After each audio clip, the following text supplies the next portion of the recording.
Every website on the internet that ends in .com pays the same toll to the same company every year. 161 million domains. And by an act of the United States government, that toll is allowed to rise 7% a year. The company is Verisign. You have probably never heard of it. And it is the quietest monopoly on the internet.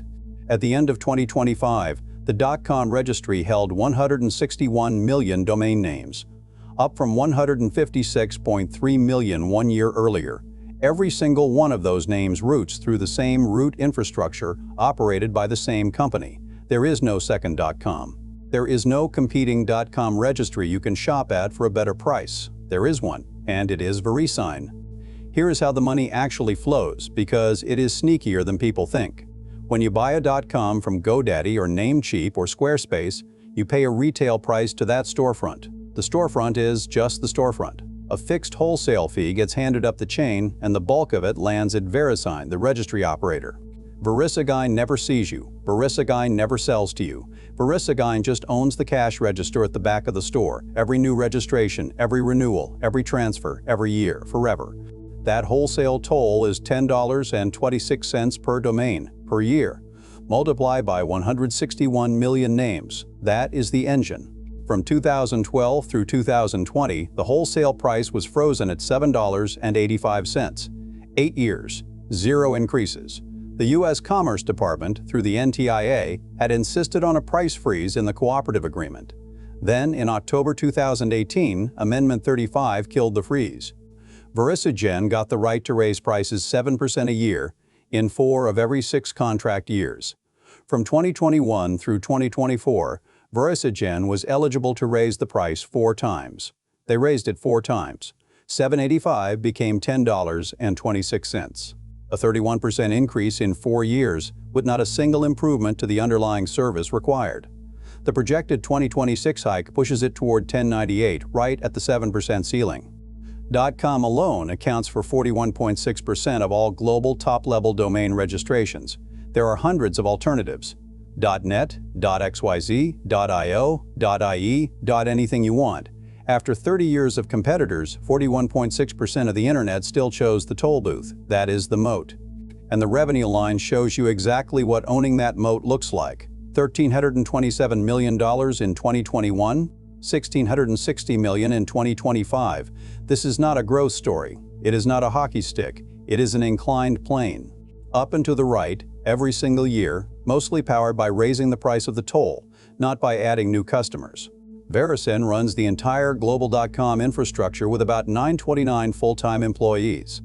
That works out to roughly $1.68 million of revenue per employee. There are software startups in San Francisco that would kill for those unit economics. Here is the quiet monopoly thesis in one sentence. The best businesses on earth are not the loud ones rewriting industries, they are the boring ones that own a piece of essential plumbing that nobody else is legally allowed to touch. Verisign does not compete for .com customers. Customers do not even know Verisign exists. There is no marketing budget to win you over. There is no sales team. There is a contract. The current ICANN Registry Agreement was renewed in December 2024 and runs through November 30, 2030. Underneath that sits a 1992 Cooperative Agreement with the U.S. Department of Commerce. 2 layers of paperwork guaranteeing 0 competitors until at least the next decade. This is not capitalism in any sense Adam Smith would recognize. It is a chartered monopoly with a built-in price escalator, and it is entirely legal. And here is what falls to the bottom line. Net income has run between $674 million and $826 million across the last 5 years. Operating margin sits around 68%. For every dollar of revenue, 68 cents drop straight through as operating profit. That is what near zero marginal cost looks like when no competitor is allowed to undercut you on price. In 2025 alone, Verisign returned $1.1 billion to shareholders through buybacks and dividends. From a business that operates one database with fewer than 1,000 employees by treaty, here is the counterintuitive truth. The danger to this business is not technological. Nobody is going to invent a better .com. The danger is political. Senator Elizabeth Warren has already written to the NTIA and the Justice Department, labeling Verisign a monopoly and demanding price controls. ICANN itself hinted publicly it would, quote, talk about limiting further increases. And in April of 2026, Verisign announced its first hike under the new contract, pushing the wholesale price toward $10.98. Every increase tightens the political spring a little more. The 2024 extension was a victory. The next one, in 2030, is the real test. And that is the takeaway. The companies that change the world get headlines. The companies that quietly own the world get 5-year contract extensions. Verisign is not innovating. It is not growing through brilliance. It is sitting on the .com registry, raising the wholesale price 7% a year because the law says it can, and converting roughly 68 cents of every revenue dollar into operating profit. That is the quiet monopoly playbook. Find the toll booth, hold the paperwork, compound for 30 years. If you want more teardowns of businesses hiding in plain sight, subscribe. We do one of these a week.